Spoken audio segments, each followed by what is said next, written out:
Geanevet. Giluiet nechutepik. Next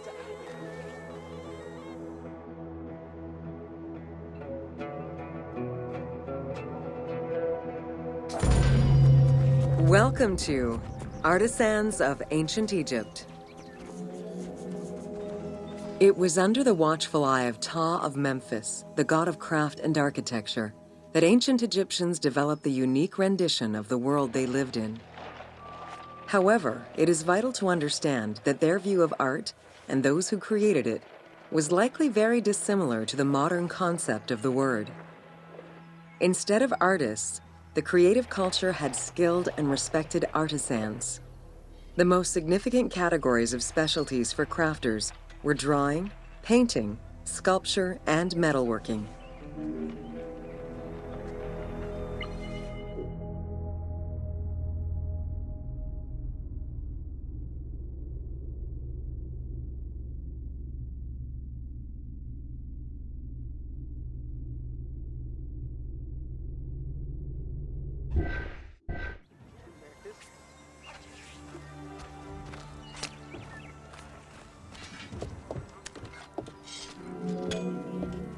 Ancient Egyptian craftspeople created both art and a wide variety of mundane, everyday tools.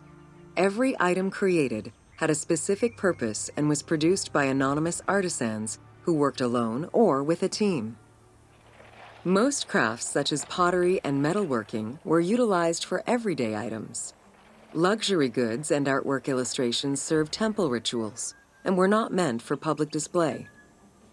Artisans rarely signed their names to the work, though they were clearly aware that they possessed a unique skill and talent for the task.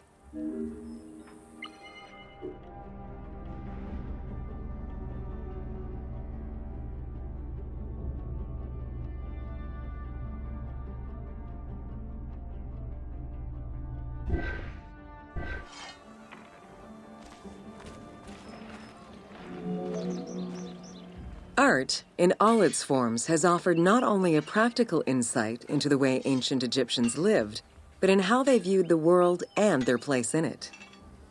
The balance of order and chaos was crucial in both the physical and the metaphysical universes. As a result, their art appears to follow a strict set of stylistic conventions that supported this worldview.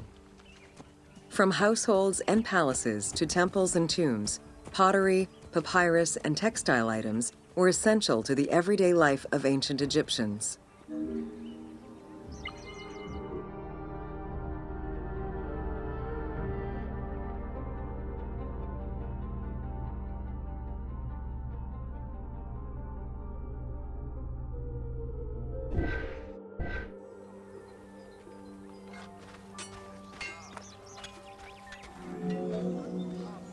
In ancient Egyptian culture, drawing was used as illustration, such as seen in the Book of the Dead. It was also the first step in the creation of a relief, painting, or statue. Two-dimensional representations were concerned with order and form, and were intended to honor gods and promote the transition of the soul to the afterlife.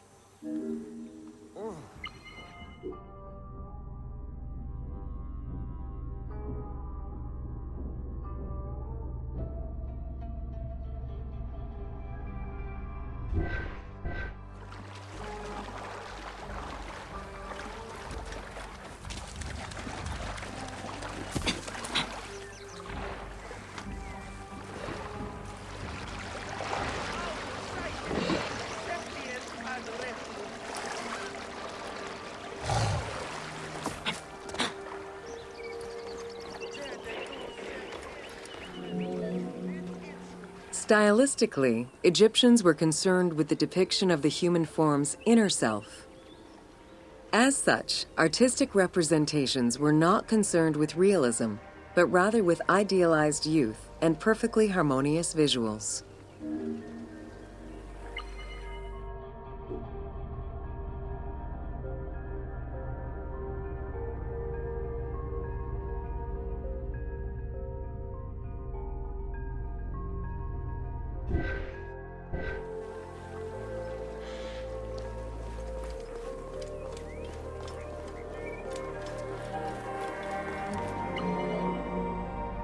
An exception to this were scenes depicting hunting and battle, where the environment and enemies moved in lively, even chaotic ways.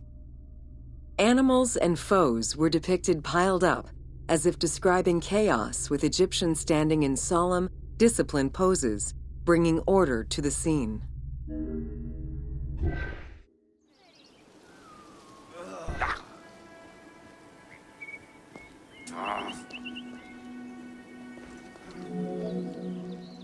Reliefs could be either in high relief or low relief. Either method required a surface suited to the desired technique. Preparation of the surfaces differed depending on the quality of the rock. A quarried block only needed a simple smoothing. Rough-cut rock monuments, such as those found in tombs, required more work. Often the surface was coated in plaster before being sculpted.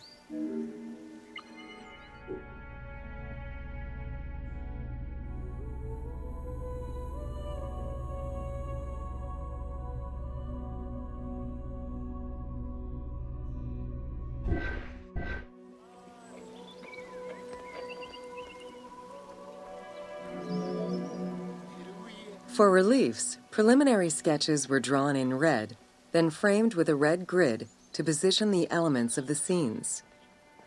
Corrected sketches were in black, and once approved, the scene was ready to be carved.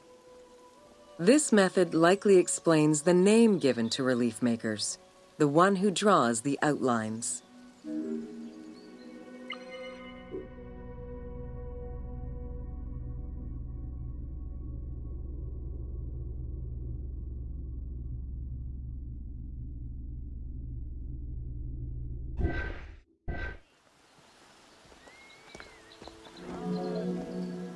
Statues were believed to be vessels for the souls of the deceased, or deities. That is why a sculptor was called the one who makes it live. This divine duty earned them the utmost respect. As with a relief, creation of a sculpture began with a drawing. Most statues were made of quarried blocks of stone, primarily limestone, though sometimes harder stones such as quartzite were also used.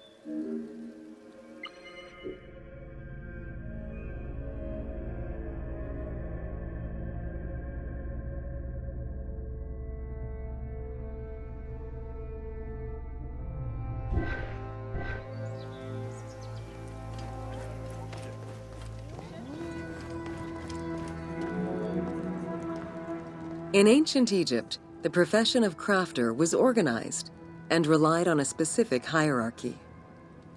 Most artisans depended on an institution to provide them with raw materials. There were 3 working levels for craftsmanship: domestic, large estates, and within palace and temple workshops. Some royal workshops, at their largest, covered an area of about 2.8 square kilometers in size.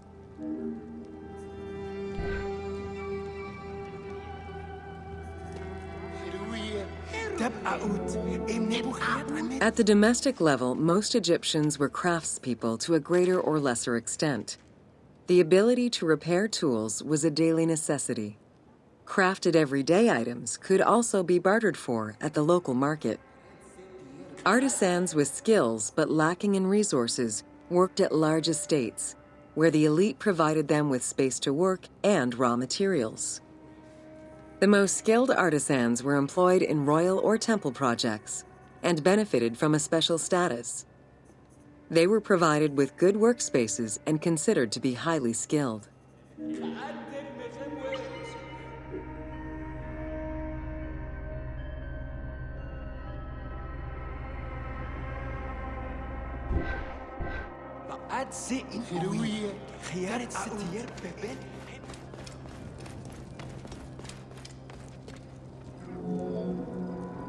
An ancient text known as the Satires of Trades has a number of descriptive summaries that offer teasing glimpses into how artisans were perceived.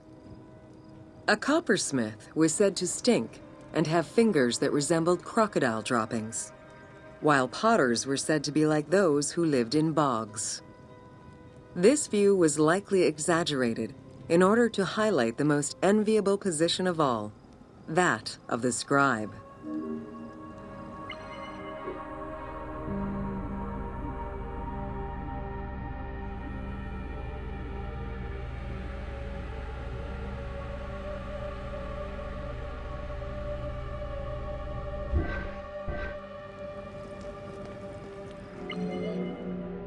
Located near the Valley of the Kings, Deir el-Medina was a settlement created by order of the king to honor the most skilled artisans.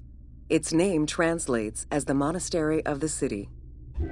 Allocated a house on the initiative of the king, these craftsfolk were regarded with respect and referred to as the royal artisans. Those who lived there worked on the tombs in the Valley of the Kings and its surrounding temples.